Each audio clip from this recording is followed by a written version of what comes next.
Hello everyone, আমি রুমকি চলে এসেছি তোমাদের কাছে একটা অ্যানিভার্সারি শর্ট ব্লগ নিয়ে। তোমরা অনেকেই জানো কালকে আমার 10 ইয়ার্স কমপ্লিট হলো। তো ভাবছিলাম যে কিছু একটা মেমোরেবল করে না রাখলে কেমন হয়। তো তোমার বলে রাখি, 4G কিন্তু কেক কাটিং জিনিসটা একদম পছন্দ করে না। ও কখনোই বার্থডে কিংবা অ্যানিভার্সারিতে কিন্তু কেক কাটতে চায় না। বাট আমি ভেবেছিলাম যে কিছু একটা মেমোরেবল করে রাখবো না, এটা কি হতে পারে? তাই ভাবছিলাম যে ওর জন্য একটা কেকই নিয়ে আমি ওকে সারপ্রাইজ করে দেবো। আর তার সঙ্গে ওর গিফট হিসেবে ছিল একটা জিও। সাধারণত বলে রাখি, আমি কিন্তু হাউসওয়াইফ, কোনো রকম আর্ন করি না। যেটুকু 4Gর পকেট মানি থেকেই কিন্তু আমি 4Gকে গিফট করি। তো ঠিক আছে, চলো, গিফট তো গিফটই হয়। তারপরে আমরা চলে গেছিলাম মিয়োমোড়ে। মিয়োমোড় থেকে দেখো কেক চুজ করছিলাম কোনটা ভালো লাগছে। তো আমার মেয়ে সব দিক থেকে একদম পারফেক্ট, ওই কিন্তু ও চুজ করে দিতে পারে যে কোনটা নিলে ভালো হয়।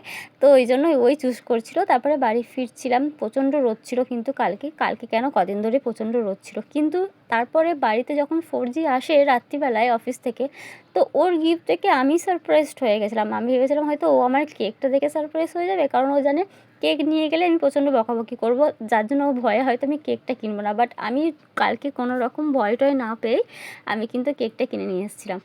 আর সবথেকে বড় কথা, যে আমি জানি কালকেও কখনোই আমাকে বকবে না, যা কিছুই হয়ে যাক না কেন।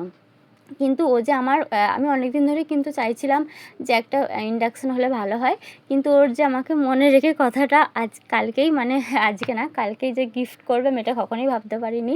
তো ভীষণ সুন্দর গিফটটা, আমি কিন্তু খুব খুশি হয়েছি 4Gর এই গিফটটা পেয়ে।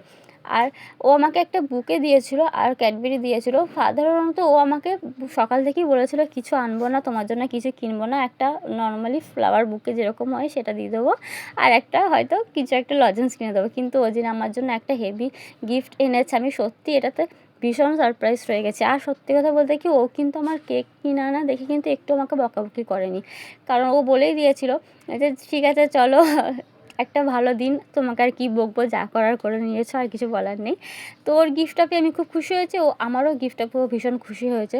তো দুজনাই খুশি হয়ে তারপর কেক কাটিং করতে বসে পড়েছি। আর ক্যামেরাম্যান ছিল কিন্তু আমার মেয়ে, ও কিন্তু ভীষণ সুন্দরভাবে ভিডিওটা করেছে। আর সবথেকে বড় ভুল হয়ে গেছে, আমার মেয়েকেই কিন্তু আমি ক্যামেরাতে বন্দি করতে পারিনি, কারণ যেহেতু ওই ভিডিওটা করছিল তাই ও কিন্তু সামনে আসতে পারেনি। তো ভীষণভাবে সুন্দর একটা সন্ধ্যা কাটালাম। আর সত্যি কথা বলতে কি, খুব আনন্দ করলাম। তো এখানেই ব্লগটা শেষ করছি। সবাইকে টাটা।